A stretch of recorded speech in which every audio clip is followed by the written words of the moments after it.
Saber Direito desta semana é sobre direito penal. O curso fala sobre crimes dolosos contra a vida, homicídios e suas variações, suicídios e até aborto. As aulas são com Vinícius Reis, pós-graduado em Direito Constitucional, defensor público e professor de Direito Penal e Processo Penal. Telespectadores da TV Justiça, é uma grande honra começar esse curso falando sobre crimes dolosos contra a vida. Esse é o objeto do nosso curso ao longo de toda a semana. Vamos ver ao longo da semana aquilo que há de mais importante dentro do direito penal, que é a tutela da vida humana. Falando de crimes dolosos contra a vida, ao longo dessas aulas, 4 crimes dolosos contra a vida. E esse é o objeto do nosso curso ao longo de toda esta semana. Muito prazer, o meu nome é Vinícius Reis, eu sou defensor público no Distrito Federal já há 9 anos, professor de Direito Penal e de Processo Penal, e o nosso objetivo com esse curso é que, ao término dele, você esteja por dentro das inovações legislativas, por dentro do entendimento doutrinário e da jurisprudência acerca dos crimes que vamos tratar ao longo da semana. Esse é o nosso objetivo. Então, quando nós falamos de crimes dolosos contra a vida, estamos falando de 4 crimes que estão na parte especial do Código Penal que tutelam a vida humana. Afinal, o que é mais importante para o direito penal do que a tutela da vida? O bem jurídico mais essencial ao ser humano.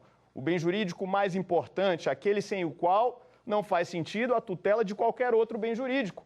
Porque sem vida não há sentido em se tutelar patrimônio, em se tutelar a dignidade sexual. Sem vida, não há sentido na tutela dos demais bens jurídicos, não há sentido na existência dos outros crimes.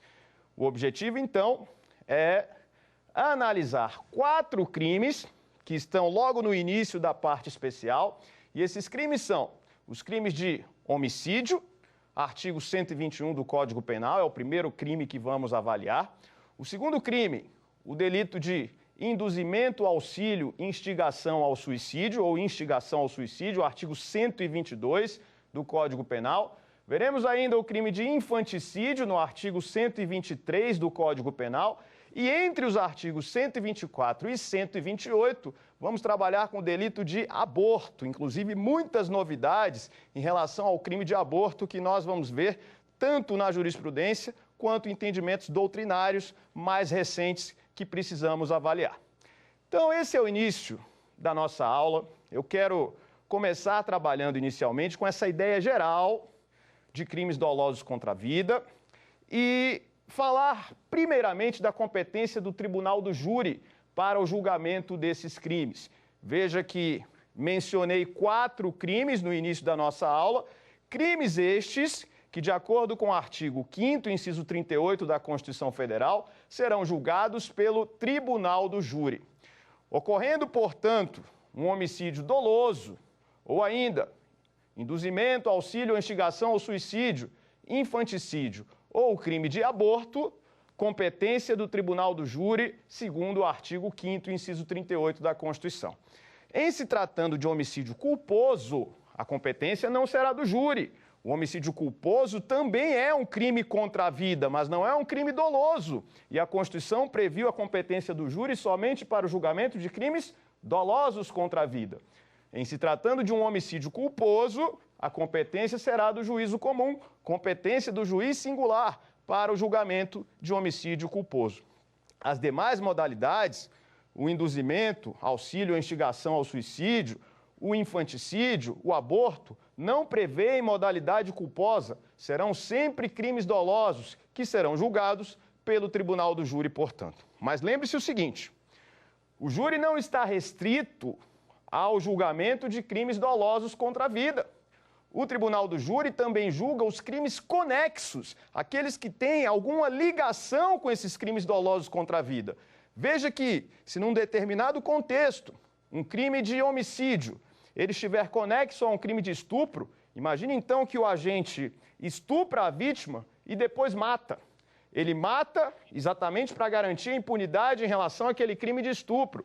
ele vai responder em relação ao estupro praticado e também em relação ao homicídio. Nesse caso, o estupro, que não é um crime contra a vida, mas que nesse momento é conexo a um crime contra a vida porque ocorreu no mesmo contexto de um homicídio, também será de competência do tribunal do júri e os jurados responderão perguntas, tanto em relação ao crime de homicídio doloso, quanto em relação ao crime conexo, o estupro. Veja, portanto, que o júri não está restrito ao julgamento de crimes dolosos contra a vida. O júri pode julgar também crimes conexos. E ainda, algo que é muito mencionado na doutrina, embora a Constituição Federal, ao tratar da competência do júri, mencione tão somente os crimes dolosos contra a vida, se, por exemplo, surgir uma lei ordinária que venha a trazer uma nova competência para o júri, além daquela já prevista na Constituição, a doutrina majoritária vai dizer que não há qualquer problema no acréscimo da competência do júri para outros crimes, mesmo que fora do rol de crimes dolosos contra a vida. Imagine que amanhã o Legislativo aprove uma lei que diga que o crime de extorsão mediante sequestro é de competência do júri, ou então que os crimes hediondos, de forma geral, serão de competência do júri. Não há qualquer inconstitucionalidade nessa lei. Essa lei é possível. A Constituição Federal disse que o júri julga os crimes dolosos contra a vida, mas não de forma restrita, não de forma exclusiva, ou seja, o acréscimo da competência é possível por meio de lei ordinária. Isso é muito importante que você saiba. E agora, trabalhando já especialmente com os crimes dolosos contra a vida, nós vamos começar a análise do artigo 121 do Código Penal, e aí eu menciono esse artigo 21, ele está no título 1 dos crimes contra a pessoa. Esse dispositivo é o crime de homicídio, sem dúvida alguma, o crime mais importante da parte especial, é o crime por excelência. Então veja que nas escrituras sagradas, nos livros religiosos de forma geral, temos sempre menção ao homicídio como um ato imoral, como um ato desumano, que é tirar a vida do seu semelhante. Veja que na própria Bíblia, no livro de Gênesis, nós já temos logo no início a história de Caim e Abel, em que Caim matou Abel e isso foi considerado por Deus um grande pecado. Veja que a religião, de forma geral, trata o homicídio como uma imoralidade muito grande, como um atentado muito grande, ou seja, tirar a vida do semelhante. E em todos os ordenamentos jurídicos do mundo atualmente, o crime de homicídio é punido de forma rigorosa. Inclusive, em boa parte dos ordenamentos, o homicídio é punido com a pena de morte. Veja que essa ideia de olho por olho, dente por dente, está presente hoje em muitas legislações em relação ao crime de homicídio. Nos Estados Unidos, por exemplo, que é um país tido por democrático, a pena de morte ainda é aplicada em relação ao crime de homicídio em vários estados. Perceba, portanto, que esse crime é dos crimes mais graves, punidos com mais rigor nos ordenamentos jurídicos ao redor do mundo. E aí a gente começa analisando aqui o nosso Código Penal. O artigo 121 trata do crime de homicídio e, incrivelmente, apesar desse crime ser o mais importante, tutelado na parte especial, sem dúvida alguma, é um crime que se resume a duas palavras. Duas palavras. Nenhum outro crime no nosso ordenamento jurídico é definido por somente duas palavras. Só o artigo 121 do Código Penal tem essa especialidade, ser definido por duas palavras. O que está escrito no artigo 121? Lá nós temos a expressão matar alguém. Matar alguém, pena 6 a 20 anos de reclusão. Ou seja, tirar a vida de um semelhante implica numa pena de 6 a 20 anos de reclusão, segundo o Código Penal.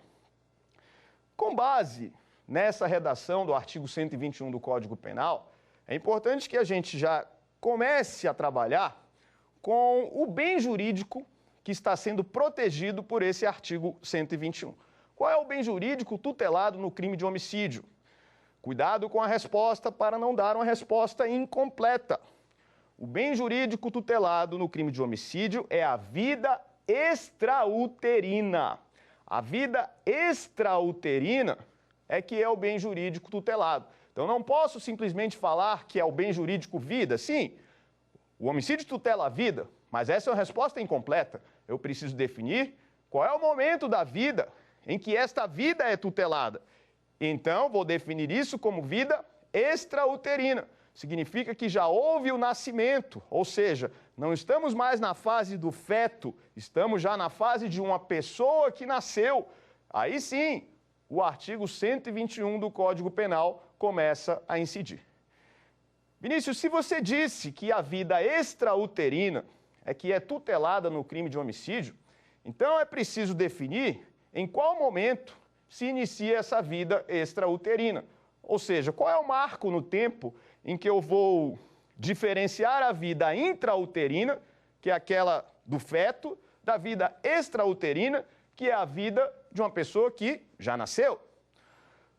A doutrina vai definir esse marco inicial da vida extrauterina como o início do parto. Veja, é a partir do início do parto que uma pessoa pode ser vítima de crime de homicídio e não pode mais ser vítima de crime de aborto. Iniciado o parto, não há mais que se falar em aborto. Se, por exemplo, alguém dolosamente resolver atentar contra aquela vida. Então, se iniciado o parto, uma terceira pessoa com dolo resolve bater na cabeça do bebê, resolve pegar uma faca, esfaquear o bebê, enfim, resolve fazer algo contra aquela vida que já está nascendo, ou seja, o parto já se iniciou, nesse momento não falo mais em aborto. Nesse momento já estou falando de crime de homicídio. Iniciado o parto, portanto, o crime de homicídio está caracterizado, não mais o crime de aborto. Mas aí, tome cuidado com uma coisa importante. Existe um exemplo que é mencionado pela doutrina que já foi apreciado pelo Superior Tribunal de Justiça. E agora você vai se atualizar em relação à jurisprudência do STJ, diferenciando a vida intrauterina da vida extrauterina. Qual foi a situação concreta que nós tivemos já apreciada pelo STJ e o STJ, inclusive, tomando uma decisão diferente da maioria esmagadora da doutrina? A situação concreta foi a seguinte: uma mulher estava grávida e então um terceiro, munido de um pedaço de pau, efetuou golpes contra a barriga dessa mulher. Efetuou golpes contra a barriga da mulher e o feto não morreu imediatamente. Não tivemos a morte do feto. O que aconteceu depois desses golpes, e veja que o indivíduo agiu com o dolo de matar o feto. Ele efetuou os golpes com o dolo de matar o feto, que não morreu de imediato. O feto nasceu. Dias depois, agora essa criança, não mais feto, porque nasceu, vem a falecer em decorrência daqueles golpes que foram efetuados quando aquela criança ainda era feto, quando ainda estava na barriga da mãe. Dias depois vem a falecer. A pergunta é: aquele que efetuou esses golpes contra a barriga da mãe responderá por crime de aborto ou responderá por crime de homicídio? Aborto ou homicídio é o que vai se caracterizar. Cuidado, cuidado com essa resposta. Na parte geral do Código Penal, nós aprendemos que, em relação ao tempo do crime, é a teoria da ação ou atividade que irá incidir. O que significa essa teoria da ação ou atividade? Veja, considera-se como tempo do crime, como momento do crime, o momento da ação ou omissão, ainda que outro seja o momento do resultado. Significa que, se o sujeito efetuou os golpes com o dolo de aborto e essa criança veio a falecer, o falecimento ocorrido posteriormente ao nascimento faz com que esse indivíduo, na verdade, responda no momento em que ele efetuou a conduta, pelo crime relacionado ao momento em que ele pratica a conduta. Ou seja, a maioria esmagadora vai dizer que se o dolo dele era o dolo de matar o feto, mesmo que posteriormente o resultado tenha ocorrido após o nascimento, responderá esse indivíduo pelo crime de aborto. pela teoria da ação ou atividade. Agora, o cuidado que você precisa ter. Essa posição é a posição da maioria esmagadora da doutrina, o que não condiz com o que o Superior Tribunal de Justiça já decidiu. A gente tem um julgado importante do STJ no HC 85298, segunda turma do Superior Tribunal de Justiça tratou dessa questão. Tratou dessa questão avaliando que, se a morte ocorreu após o nascimento, não há que se falar em crime de aborto. O STJ entendeu de forma diferente, ou seja, classificando como crime de homicídio a conduta daquele que desfere golpes contra a barriga de uma gestante, a criança nasce e, após o nascimento, vem a falecer. O STJ caracterizando essa conduta como crime de homicídio. Essa é uma posição polêmica do Superior Tribunal de Justiça, porque ela vai contra a maioria esmagadora da doutrina, que se baseia na teoria da ação ou atividade para dizer que o crime é de aborto. Agora veja, o entendimento do Superior Tribunal de Justiça foi no sentido de que não há que se falar em crime de aborto se já existe vida após o nascimento. Se a morte ocorreu após o nascimento, não há que se falar em crime de aborto. O crime aí só pode ser homicídio, segundo o entendimento do Superior Tribunal de Justiça. Questão muito, muito polêmica, questão boa para que você saiba a divergência e envolve essa diferença entre vida intrauterina e vida extrauterina. Outra questão de suma relevância. Eu acabei de falar que, com o início do parto, alguém já pode ser vítima de crime de homicídio. Eu quero saber agora até qual momento da vida de uma pessoa adulta, por exemplo, ela pode ser vítima de crime de homicídio. Eu já sei a partir de qual momento. Eu quero saber agora até qual momento posso dizer que o atentado contra a vida de alguém configura crime de homicídio. E aí eu vou entrar na discussão sobre a morte encefálica de uma pessoa. Uma pessoa que esteja no quarto de UTI, em estado terminal, em razão de alguma situação, essa pessoa, ela tem a sua morte cerebral decretada, já reconhecida pelos médicos. E esse reconhecimento da morte cerebral é algo que está no artigo 3º da Lei 9434 de 97, que diz para que esse reconhecimento da morte cerebral ocorrer, é necessário que 2 médicos que não fizeram parte das equipes de remoção e transplante daquela pessoa, 2 médicos deverão reconhecer a morte encefálica. Significa que, a partir desse momento, do reconhecimento da morte encefálica, os órgãos e tecidos daquela pessoa já podem ser extraídos para fins de transplante. Essa Lei 9434 regula exatamente isso. Transplante de órgãos e tecidos. A partir da morte encefálica, os órgãos e os tecidos já podem ser extraídos para fins de transplante. Com isso, o meu raciocínio é, se a Lei 9434 está dizendo isso, significa que, a partir do momento da morte encefálica, já não há mais vida a se tutelar. Se eu já posso retirar os órgãos de uma pessoa com a morte encefálica dela, significa que, para efeito de incidência do artigo 121 do Código Penal, depois da morte encefálica, não há mais crime de homicídio.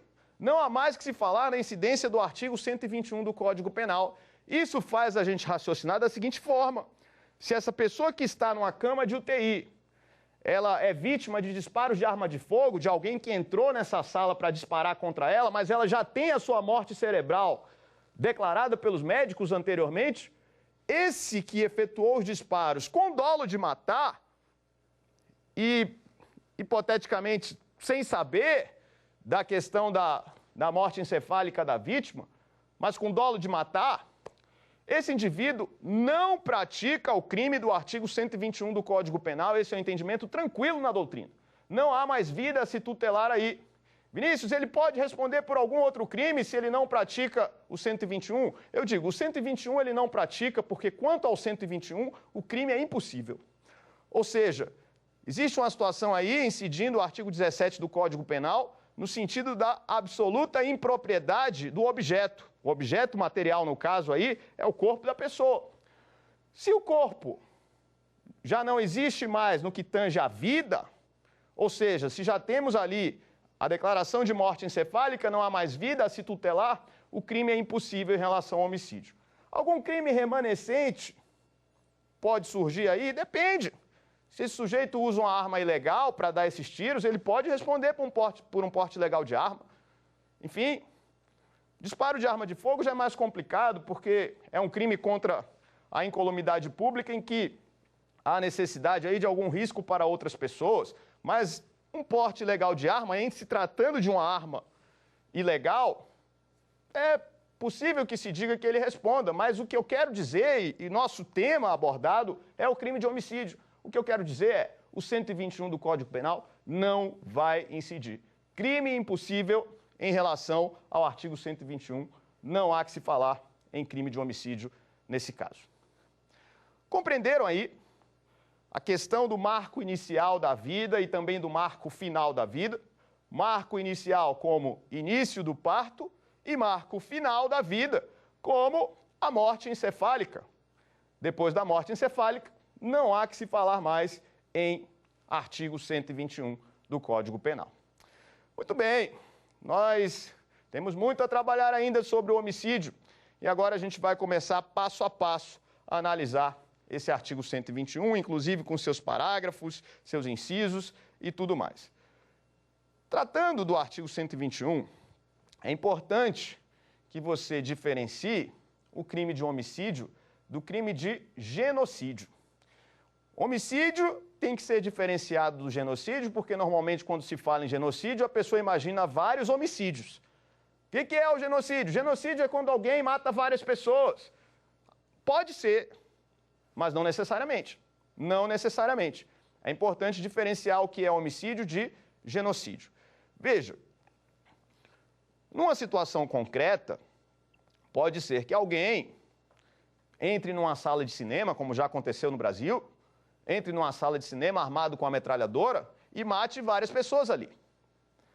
Aí, no dito popular, na conversa de botequim, o cara vai dizer, você viu ali o genocídio? O cara entrou na sala de cinema, matou um monte de gente, isso é um genocídio. Mas, tecnicamente, analisando a lei penal, não vou tratar essa conduta como genocídio, porque genocídio exige características especiais e não é sinônimo de pluralidade de homicídios. A gente agora vai para a redação do artigo 1º da Lei 2889 de 56. Essa é uma lei que eu separei aqui para vocês, para a gente poder avaliar.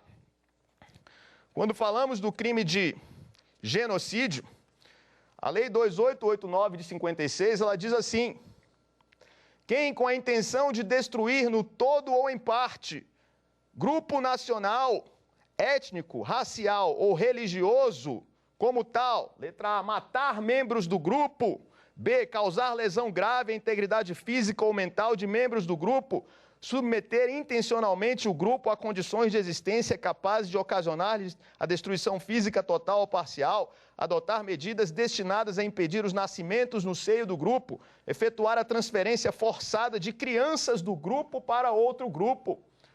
O artigo 1º da Lei 2889 de 56, ao tratar do genocídio, coloca a conduta de matar outras pessoas como uma das situações de genocídio. Agora, esse matar outras pessoas, essa conduta, deve estar ligada a não permitir a perpetuação de um grupo nacional, um grupo étnico, uma raça, um grupo de determinada religião. Eu preciso ter essa finalidade específica no genocídio de não permitir que determinado grupo se perpetue. E, óbvio, isso pode ocorrer claramente pela prática de vários homicídios, mas não significa que a expressão genocídio seja sinônimo da prática de vários homicídios. Para haver genocídio, preciso da prática de vários homicídios com essa finalidade específica de destruição de um grupo nacional, étnico, de um grupo religioso. Percebeu a diferença? Percebeu a diferença? Tanto é que, há muito tempo, tivemos uma questão que caiu num concurso para procurador da República, em que a banca examinadora sugeria uma situação no enunciado, que era o fato de um indivíduo, para conter o nascimento de pessoas numa aldeia indígena, ele colocou na única fonte de água daquela aldeia uma substância que fazia com que as mulheres ficassem estéreis.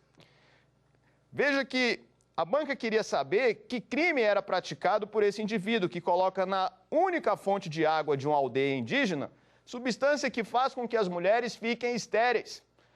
E aí a resposta da banca, corretamente, foi no sentido de que este crime configurava genocídio. Este crime configurava genocídio. Na verdade, várias lesões de natureza gravíssima estavam sendo causadas contra aquelas mulheres, não se tratava ali de homicídio, a substância não foi colocada para matar pessoas, mas o crime era de genocídio, porque o objetivo ali era fazer com que não se perpetuasse aquele grupo, com que aqueles membros não crescessem. Com isso, tivemos a conduta de genocídio caracterizada pela banca examinadora. Compreendeu essa diferença importante entre genocídio e vários homicídios? Não são expressões sinônimas, não são expressões sinônimas. Ainda sobre o crime de homicídio. Você sabia que é mais grave matar algumas autoridades? Porque no início trabalhamos com o homicídio simples, com pena de 6 a 20, e a gente vai falar já já mais especialmente desse homicídio simples, mas você sabia que a lei prevê que matar algumas autoridades é crime mais grave? E essa lei é a Lei de Segurança Nacional. É a lei que, vamos ver agora, ela traz algo interessante, algo importante. Algumas autoridades, quando são vítimas de crime de homicídio, a pena é mais grave. Artigo 29 da Lei 7.170 de 83, Lei de Segurança Nacional, nesse artigo 29, diz assim: matar qualquer das autoridades referidas no artigo 26, pena reclusão de 15 a 30 anos. Quando eu vou ao artigo 26, quem são as autoridades que estão lá? O presidente da República, o presidente do Senado Federal, o presidente da Câmara dos Deputados ou o presidente do Supremo Tribunal Federal. Veja que, quando algumas autoridades são vítimas de crime de homicídio, a pena não é aquela de 6 a 20 que está lá no artigo 121. A pena é a prevista na Lei de Segurança Nacional. O presidente da República, o presidente do Senado, o presidente da Câmara dos Deputados e o presidente do Supremo Tribunal Federal. Veja que a pena não é aquela que está no 121 caput. A pena é mais grave, de 15 a 30, porque não é só o bem jurídico vida que está sendo tutelado aí.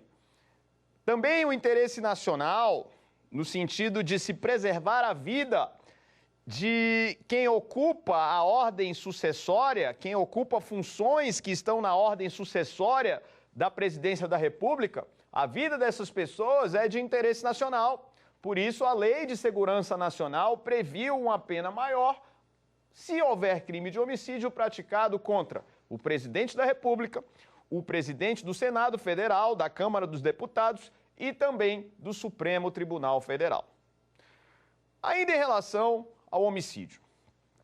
Vamos ver agora se o homicídio é crime hediondo ou não.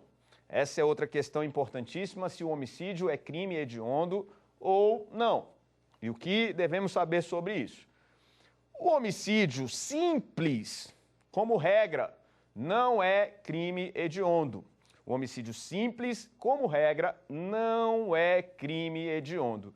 Vinícius, se você disse que a regra é que o homicídio simples não seja crime hediondo, quando então o homicídio simples vai ser considerado crime hediondo? O artigo 1º, lá no inciso 1 da Lei 8.072 de 90, que é a Lei de Crimes Hediondos, vai dizer que o homicídio é considerado hediondo no caso do homicídio qualificado ou quando praticado em atividade típica de grupo de extermínio, ainda que a execução do crime se dê por uma só pessoa, ainda que somente uma pessoa pratique o crime. Se esse crime de homicídio é praticado em atividade típica de grupo de extermínio, vamos ter então crime hediondo. Considerando isso, qual é o nosso raciocínio? A lei de crimes hediondos prevê o homicídio qualificado como crime hediondo. E se o homicídio for praticado também em atividade típica de grupo de extermínio, vai ser considerado como hediondo. E nesse caso, sendo o homicídio simples, praticado em atividade típica de grupo de extermínio, vai haver hediondez. O homicídio simples, como regra, então, ele não é considerado hediondo, mas existe a exceção no caso de atividade típica de grupo de extermínio. Quanto ao homicídio qualificado, o homicídio qualificado é previsto como crime hediondo, segundo a lei de crimes hediondos. No entanto, um cuidado que você deve ter em se tratando de um homicídio qualificado e privilegiado ao mesmo tempo, e daqui a pouco a gente vai trabalhar com isso, com essa possibilidade de que o homicídio seja concomitantemente qualificado e privilegiado, quando isso ocorre, a jurisprudência é tranquila já de muito tempo, tanto no STF quanto no STJ, no sentido de que a incidência do privilégio, a incidência do artigo 121, parágrafo 1º do Código Penal, que já vamos começar a estudar, faz com que a hediondez do delito seja excluída. Portanto, homicídio qualificado e privilegiado ao mesmo tempo não é crime hediondo. Mas o homicídio puramente qualificado, em relação ao qual não incida qualquer privilégio, aí sim, a hediondez vai se caracterizar. E quanto ao homicídio privilegiado, puro e simples, esse não é crime hediondo, não é crime hediondo. Vamos ver que existe, inclusive, redução de pena para o homicídio privilegiado e é o crime que passamos a estudar agora, presente no artigo 121, parágrafo 1º do Código Penal, homicídio privilegiado é o que a gente passa a ver. O que diz esse artigo 121, parágrafo 1º do Código Penal? Vamos acompanhar a redação dele.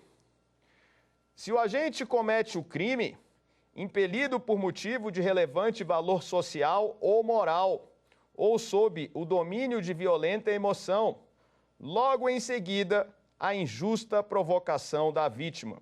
O juiz pode reduzir a pena de 1/6 a 1/3. O que a gente percebe nesse artigo 121, parágrafo 1º? O homicídio privilegiado pode ser caracterizado por 3 situações. A primeira delas é o motivo de relevante valor social, a segunda, o motivo de relevante valor moral, e a terceira, o domínio de violenta emoção, logo em seguida a uma injusta provocação da vítima. Nas 3 circunstâncias, haverá homicídio privilegiado. E com esse privilégio, o que fará o juiz?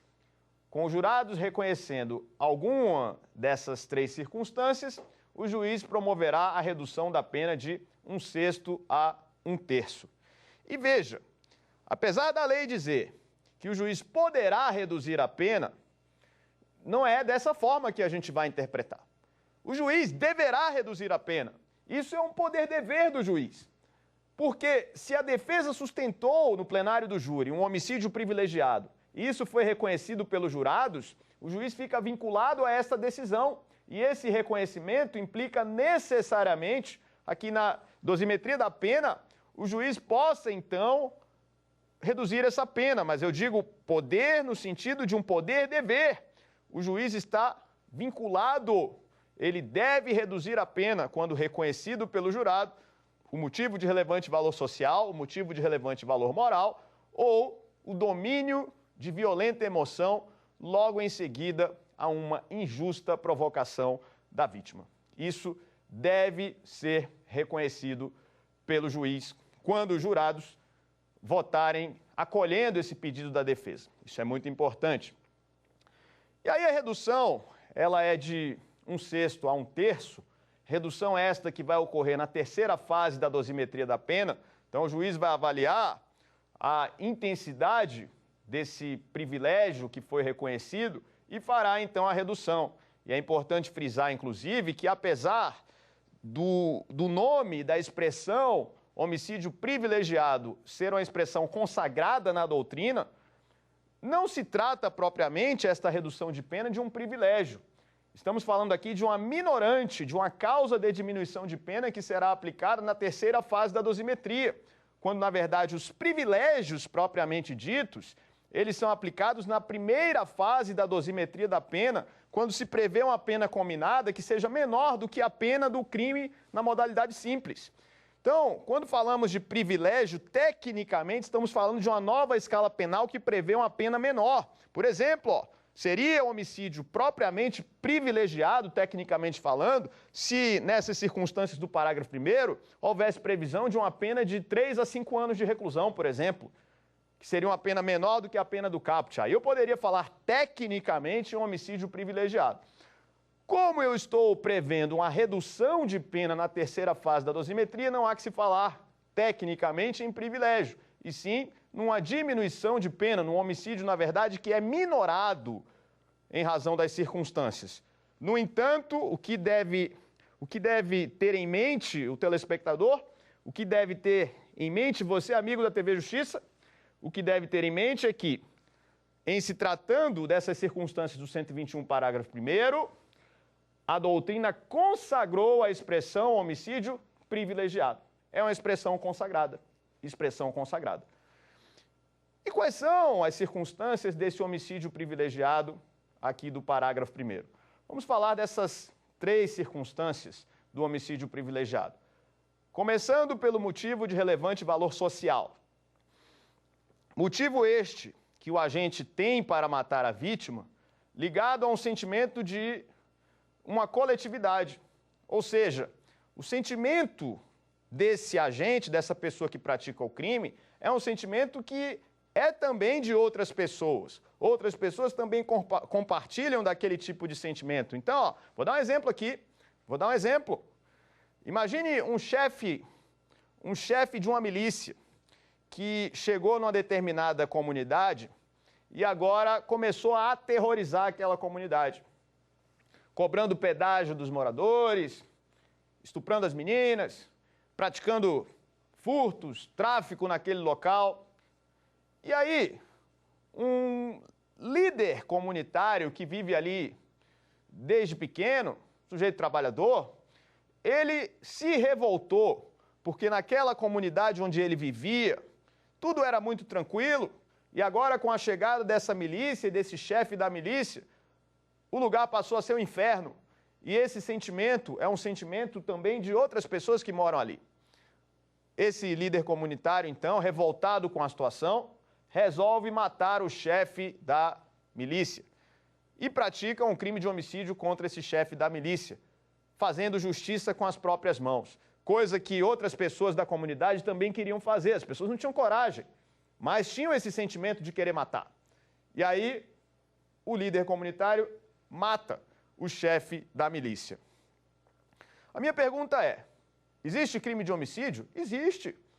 Não se permite fazer justiça pelas próprias mãos, mas nesse caso específico, entende-se que o motivo que se tem para a prática do crime é o motivo que o homem médio considera como compreensível, apesar de não ser autorizado, mas compreensível. Isso implica numa redução de pena de 1/6 a 1/3. E digo mais, redução de pena de 1/6 a 1/3, se no plenário do júri os jurados seguirem rigorosamente a redação do Código Penal, porque na situação concreta, ali nos debates do júri, no calor dos debates, até uma absolvição a defesa pode conseguir. Não estou falando que não houve crime, eu estou falando que no calor dos debates o jurado pode se identificar com a situação do réu e, inclusive, absolvê-lo soberanamente. Isso é possível, mas tecnicamente vamos falar em redução de pena de 1/6 a 1/3. Motivo de relevante valor social, portanto, ótimo exemplo do líder comunitário que mata o chefe da milícia. Eu tenho o exemplo dado pela doutrina do traidor da pátria. Enfim, exemplos que são mencionados para essa circunstância do motivo de relevante valor social. Um outro motivo, que também faz com que o homicídio seja privilegiado, reduzindo a pena, é o motivo de relevante valor moral. Esse motivo de relevante valor moral, ele está nesse parágrafo 1º e se caracteriza como motivo individual do agente. Esse motivo não é ligado à coletividade, é um motivo particular. O agente, então, ele resolve matar, um exemplo muito mencionado nos livros, ele resolve matar o estuprador da sua filha.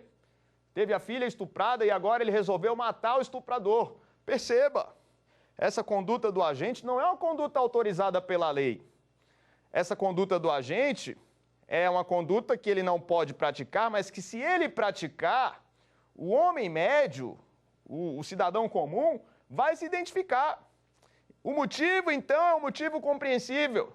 É autorizado? Não, não é autorizado.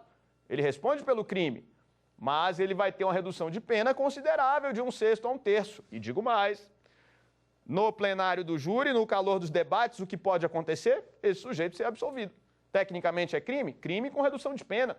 No calor dos debates do tribunal do júri, pode ter aí uma absolvição, porque o jurado vai se identificar com o réu que matou o estuprador da sua filha e soberanamente pode proferir aí uma absolvição, perfeitamente possível no caso concreto. Ainda sobre esse motivo de relevante valor moral, a eutanásia também é um exemplo que é muito mencionado na doutrina. A eutanásia no Brasil é crime, que é a morte piedosa, uma pessoa em estado terminal, que já fez vários tratamentos e que está sentindo dores insuportáveis, ou seja, a vida se tornou um tormento para aquela pessoa e isso, inclusive, tem gerado um sentimento de compaixão muito grande dos seus familiares. E aí, alguém da família resolve desligar os aparelhos para que essa pessoa tenha uma morte em paz. Esse homicídio, inclusive, é chamado de homicídio piedoso. É aquele homicídio em que muitas vezes é praticado até por amor, no sentido de que alguém que ama aquela pessoa que está sofrendo se compadece tanto daquela situação e até atende a um pedido daquela pessoa para que a mate. A situação aí é crime. A eutanásia no Brasil não está autorizada. Mas veja, não está autorizada e, no entanto, embora não autorizada, existe uma redução de pena. O crime vai ocorrer, mas existe redução de pena de 1/6 a 1/3. E aí, mais uma vez, eu reforço o que eu já disse em relação às outras circunstâncias. No plenário do júri, no calor dos debates, a absolvição pode ser o resultado mais justo, uma decisão que vai ser tomada pelos jurados, fora da técnica do Código Penal, mas que pode ocorrer. Tem, então, a situação da eutanásia. Então, eu tenho situações que caracterizam o motivo de relevante valor moral, dei 2 exemplos muito mencionados pela doutrina, e agora a gente vai trabalhar com a terceira circunstância desse parágrafo 1º, que é o domínio de violenta emoção logo em seguida a uma injusta provocação da vítima. Domínio de violenta emoção logo em seguida a uma injusta provocação da vítima. Quando o agente é provocado de forma injusta pela vítima, esta provocação injusta, ela pode implicar num estado de fúria por parte do agente, estado de fúria este que ocasiona um crime de homicídio. Isso é perfeitamente possível de acontecer. É muito comum, veja, desses praticamente 9 anos atuando no Tribunal do Júri, desde que entrei na Defensoria Pública, o meu trabalho praticamente foi todo no Tribunal do Júri, fiz muito pouco fora do Tribunal do Júri, mas dentro do Tribunal do Júri o trabalho já é muito grande. Eu vivo no Distrito Federal, onde as taxas de homicídio são taxas consideráveis, apesar de estarmos na capital da República, taxas de homicídio consideráveis. E nesse período em que atuei no Tribunal do Júri, vi muitos crimes relacionados à briga de bar. Ou seja, apesar de toda a repressão às drogas que a gente vê na nossa legislação, o que a gente vê na prática é que a droga lícita, que é o álcool, ela causa muito mais transtornos, muito mais prejuízos para a sociedade até, em termos de consequências para o corpo do ser humano, para o seu estado psíquico, do que propriamente as drogas. Isso é assunto até para uma outra aula, mas é bom mencionar aqui, porque o que mais se vê em crime de homicídio é crime praticado em briga de bar, mas não é que a pessoa esteja drogada, não. Ela bebeu álcool. E isso gera discussões, e às vezes por causa de uma briga de futebol, por causa de uma briga, por uma discussão banal, por política.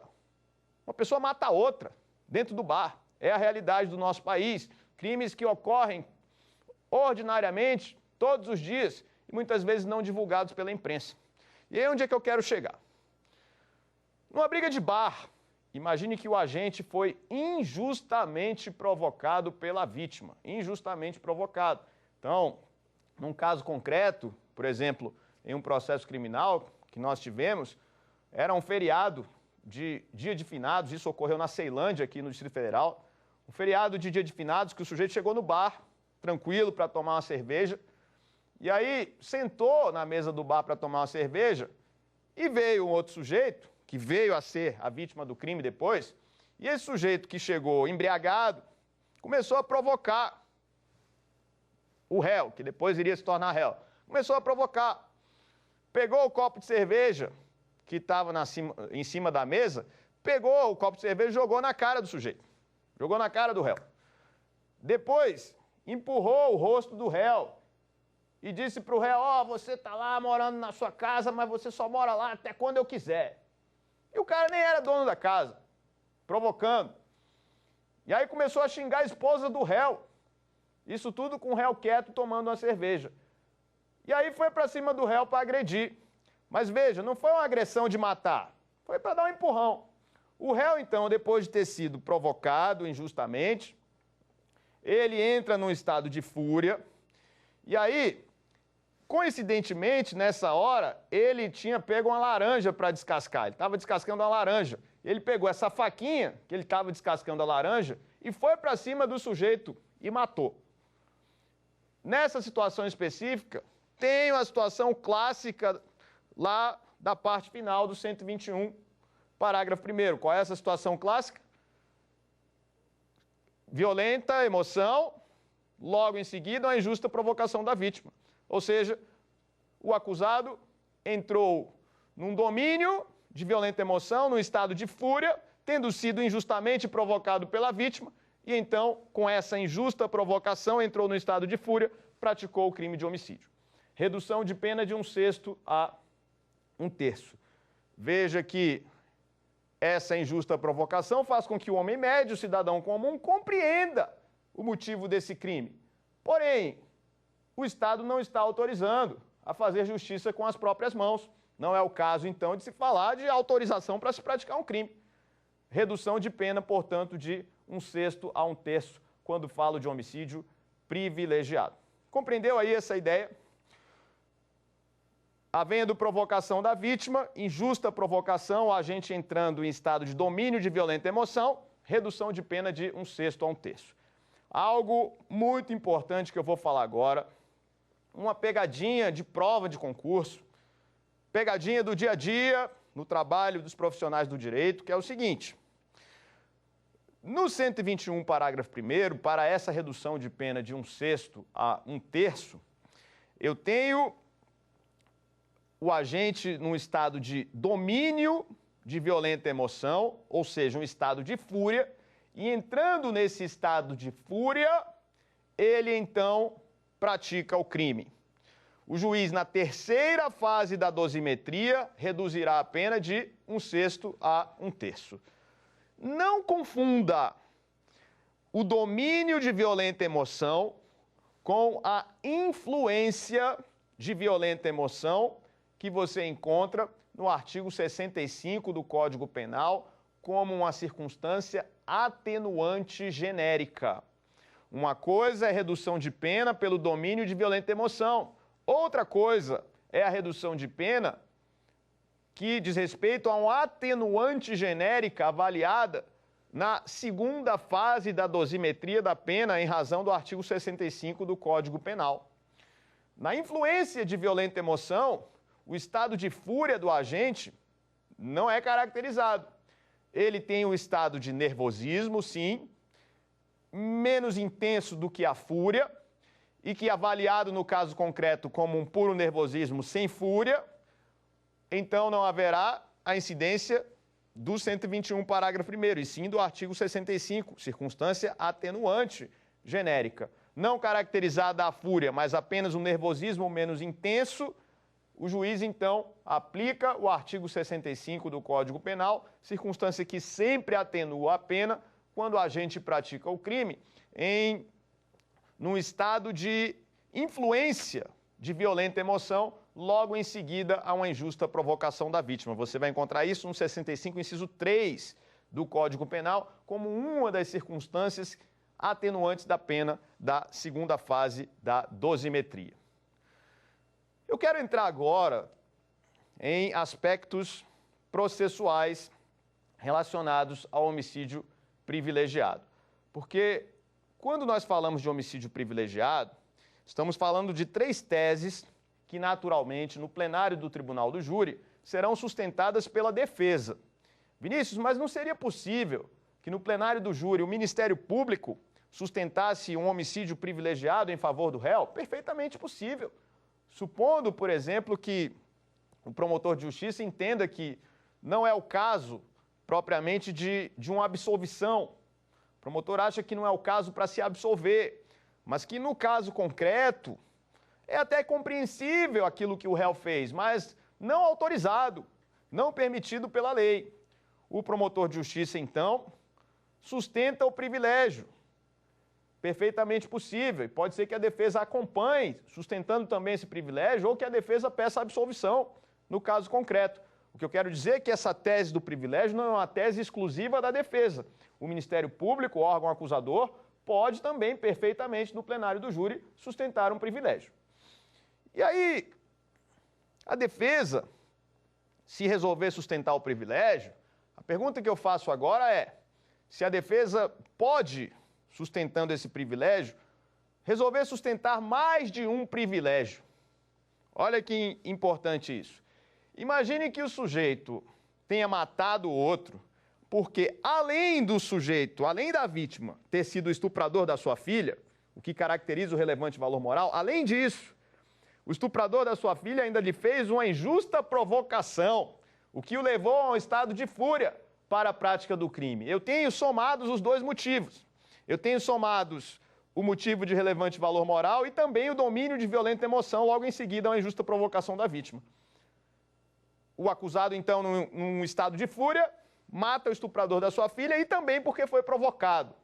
A defesa poderia sustentar 2 privilégios em plenário? Perfeitamente possível. Pelo postulado da plenitude de defesa, a defesa pode sustentar os 2 privilégios. E a pergunta é, os 2 privilégios podem ser quesitados para os jurados? Sim. Aliás, devem. Se a defesa sustentou os 2 privilégios, esses privilégios devem ser quesitados para os jurados. Vinícius, se os jurados reconhecerem os 2, tanto o motivo de relevante valor moral quanto o domínio de violenta emoção, qual pode ser a consequência disso quanto à dosimetria da pena? Se os jurados reconhecerem os 2 privilégios, perceba que o 121, parágrafo 1º, ele tem uma escala que varia de 1/6 a 1/3 para a diminuição, que o juiz tem a discricionariedade para poder aplicar de 1/6 a 1/3. E aí, se os jurados reconheceram os 2 privilégios, é natural que, em consequência disso, o juiz diminua no máximo, ou seja, diminua na fração de 1/3. Significa, então, que com a redução em 1/3, se hipoteticamente não teve qualificadora, o homicídio é simples, privilegiado, 6 a 20 anos, supondo que na primeira fase da dosimetria o juiz aplique 6 anos de pena. E aí, na segunda fase, não reconheça qualquer agravante ou atenuante, na terceira fase, resolva reduzir em 1/3. O juiz, então, dessa pena de 6 anos, ele tira 2 anos, que é 1/3 de 6, e essa pena cai para 4 anos. É possível, então, numa situação concreta, que alguém responda por um crime de homicídio privilegiado, com essa pena caindo de 6 anos para 4 anos. Isso em regime aberto, com o juiz aplicando o regime aberto. Perfeitamente possível isso, de acordo com a redação do 121, parágrafo 1º. Então, nessa nossa primeira aula, tivemos a abordagem das características gerais do crime de homicídio, do caput, do homicídio simples, com pena de 6 a 20. Fizemos ainda uma passagem pela Lei de Segurança Nacional, vendo a pena que está lá do homicídio contra algumas autoridades. Falamos da questão do marco inicial e do marco final da vida para efeito de crime de homicídio. Vimos que o homicídio tutela a vida extrauterina, aquela vida depois em que já se iniciou o parto. E fechamos a nossa aula falando então do chamado homicídio privilegiado. E você já sabe quais são as circunstâncias do homicídio privilegiado. Quais são elas? Motivo de relevante valor social, o motivo de relevante valor moral e o domínio de violenta emoção, logo em seguida a uma injusta provocação da vítima, ensejando redução de pena de 1/6 a 1/3. Então, fizemos aí já uma análise muito detalhada sobre esse crime do artigo 121. Temos muito ainda a abordar ao longo da semana, muitos temas importantes e atuais surgirão sobre não só o homicídio, mas todos os crimes dolosos contra a vida que vamos ver ao longo da semana. Então, muito obrigado por essa audiência nessa nossa primeira aula. Continue conosco durante a semana. Vamos ver mais coisa importante, muita coisa importante surgida nos últimos anos sobre os crimes dolosos contra a vida.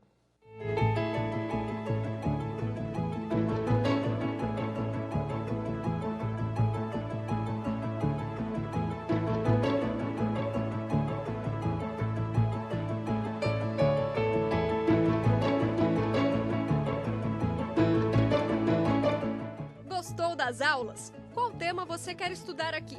Mande sua sugestão para o nosso e-mail saberdireito@stf.jus.br ou para o WhatsApp da TV Justiça. O número é este aí que aparece na tela. Você pode ainda estudar pela internet. É só acessar tvjustiça.jus.br.